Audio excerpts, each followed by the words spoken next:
Bonjour à tous et bienvenue dans cette nouvelle revue de lecture un peu spéciale pour le calendrier de l'Avent.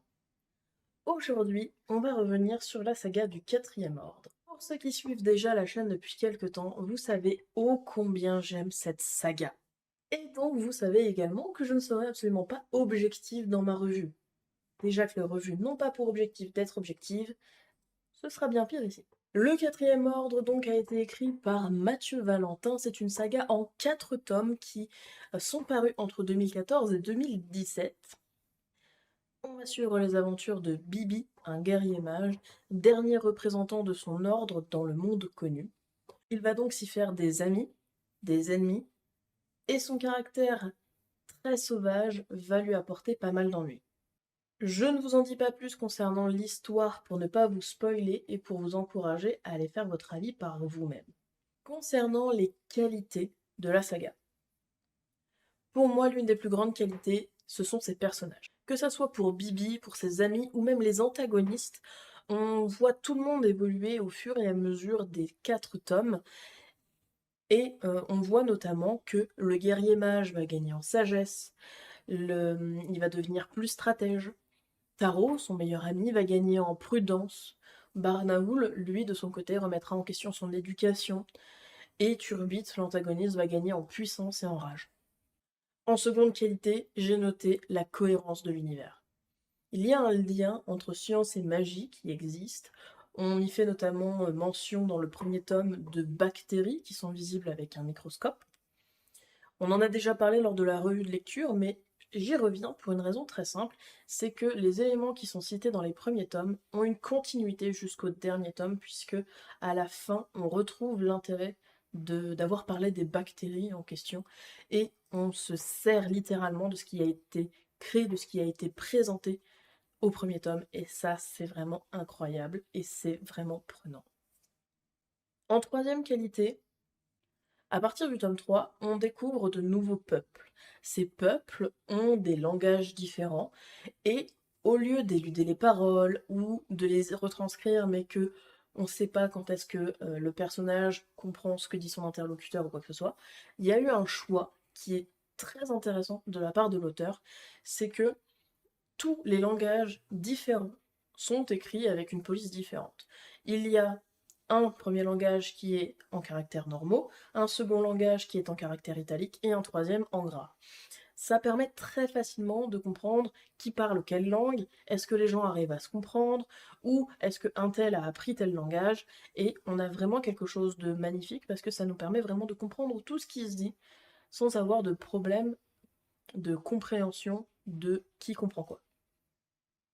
Un dernier point que j'ai énormément aimé, c'est le fait de pouvoir voir le point de vue de différents personnages. Au début, on va suivre Bibi exclusivement, mais au fur et à mesure, quand les personnages vont se séparer, on va commencer à suivre les autres personnages. On va suivre Luce, on va suivre aussi Turbit, l'antagoniste, et du coup, on va véritablement avoir différents centres d'attention, différents points de vue des événements. Et là où c'est très intéressant, c'est que on a la découverte de certains événements qui se fait en même temps que le personnage. Et dans le chapitre d'après, on retourne légèrement en arrière pour voir comment le plan a été mis en place. Et ça, c'est très intéressant parce que ça nous garde un petit peu le suspense de savoir oh, qu'est-ce qui va se passer et oh, comment ça s'est passé. Et ça, c'est vraiment cool. Bien que je sois totalement incapable de faire preuve d'objectivité dans cette magnifique saga, sachez que j'ai fait tous les efforts du monde pour quand même trouver des défauts. Premièrement, j'ai noté que dans les premiers tomes, avant que Bibi ne devienne un sage, il faut savoir qu'il se fait beaucoup balader. Il se laisse beaucoup porter par les événements, par les choix des autres. Euh, c'est justifié par sa candeur, vu qu'il a grandi dans les montagnes, à l'écart de tout le monde, et ça change radicalement avec les tomes, donc ça c'est une bonne chose. Et heureusement que ça évolue, parce que sinon c'est assez plat. Ensuite, en deuxième défaut, j'ai trouvé que certains patterns tournaient un peu en boucle, notamment le miroir entre Taro et Bibi vis-à-vis de leurs familles respectives, qui est très similaire. C'est pas tout à fait la même chose, mais il y a des choses qui sont très proches l'une de l'autre, et du coup, moi je l'ai vu et ça m'a fait un petit peu tiquer.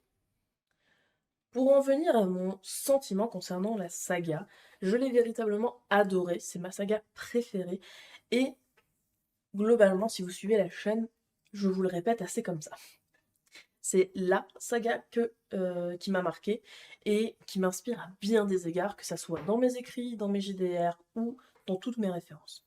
Au cours de l'œuvre, on a véritablement l'impression de devenir un ami des personnages, un ami proche des personnages, et c'est un petit peu triste la façon dont se finit la saga, parce que du coup, on a la sensation de devoir leur dire au revoir, et de devoir véritablement dire adieu à des amis. C'est très douloureux, et d'un autre côté, c'est très beau, parce que c'est bien fait, c'est franchement magnifique.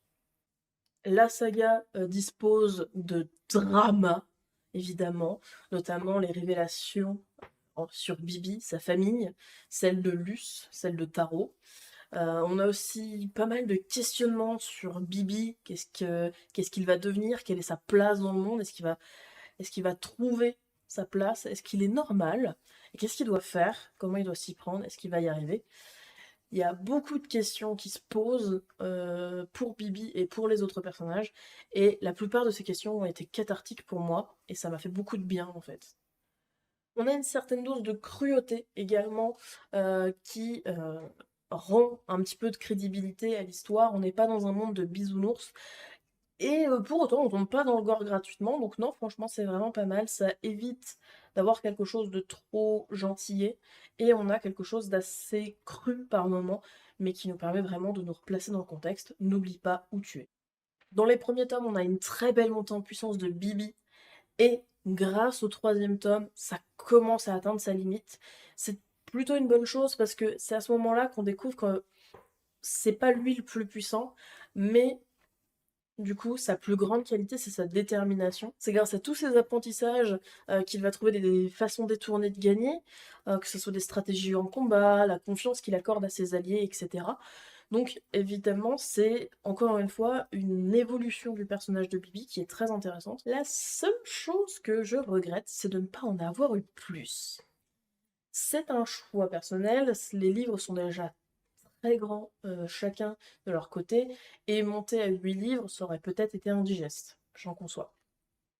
Mais j'aurais adoré avoir plus d'informations sur la rencontre, plus d'informations sur la vie au Palais des Sombres, plus d'informations sur les nouveaux peuples.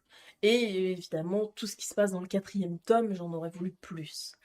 Mais c'est probablement parce que j'ai vraiment adoré la saga, et je pense que malgré tout, la saga aurait peut-être été beaucoup moins plaisante, beaucoup moins digeste si ça avait été plus long. Bien, mesdames et messieurs, j'espère que cette revue de lecture vous aura plu. C'était la revue du quatrième ordre, j'espère que je vous ai donné envie de le lire, à force. En tout cas, n'hésitez surtout pas à vous abonner à la chaîne, à rejoindre le Discord pour les prochaines revues de lecture, bien sûr. On se dit à demain pour la prochaine vidéo du calendrier de l'Avent. À demain tout le monde.